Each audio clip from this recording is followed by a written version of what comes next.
SSC পরীক্ষায় fail করা সারা দেশের প্রায় 500 শিক্ষার্থী, শিক্ষক ও অভিভাবকদের নিয়ে ব্যতিক্রমী একটি সম্মেলন হয়ে গেল রাজধানীর কৃষিবিদ ইনস্টিটিউটে।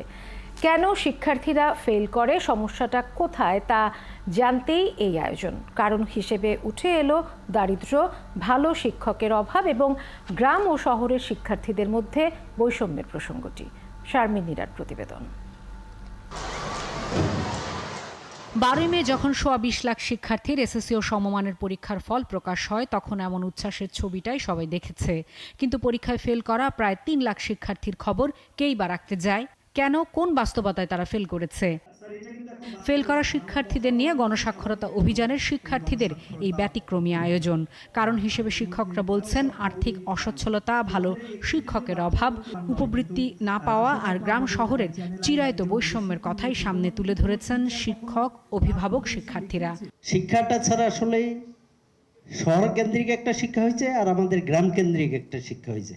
আসলে গ্রামের শিক্ষাটা সেইভাবে এখনো শহরের মতন করে আমরা পৌঁছাইতে পারিনি। সিলেকশন দিয়া ওয়েটিং এ রাখে, আমার স্কুল শূন্য হইলে সাথে তো স্কুলে দিয়া দিবে, এটা ভালো হয়।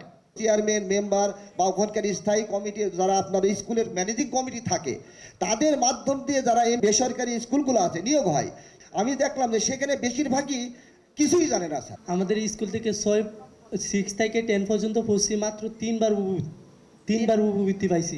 এবার প্রায় 50টি প্রতিষ্ঠানের ফেলের হারটা শতভাগ। ফলাফল 8 জন শিক্ষার্থীর আত্মহত্যা। শিক্ষাবিদেরা বলছেন একটি পরীক্ষায় ফেল করা মানেই যে সবকিছু শেষ হয়ে যাওয়া নয়, এটা বোঝাতে হবে। এই 3 লক্ষ বাচ্চা কেউ যেন বলতে না পারে 3 লক্ষ বাচ্চা আমাদের একটা বোঝা হয়ে গেছে। এই 3 লক্ষ বাচ্চা আমাদের দেশের একটা সম্পদ হয়ে যাবে।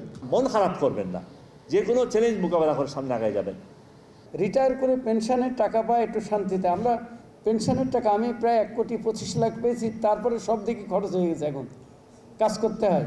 সব বাধা পেরিয়ে এই শিক্ষার্থীদেরই এগিয়ে যেতে হবে, জানতে হবে তাদের ভালো লাগা ও দক্ষতার বিষয়গুলো।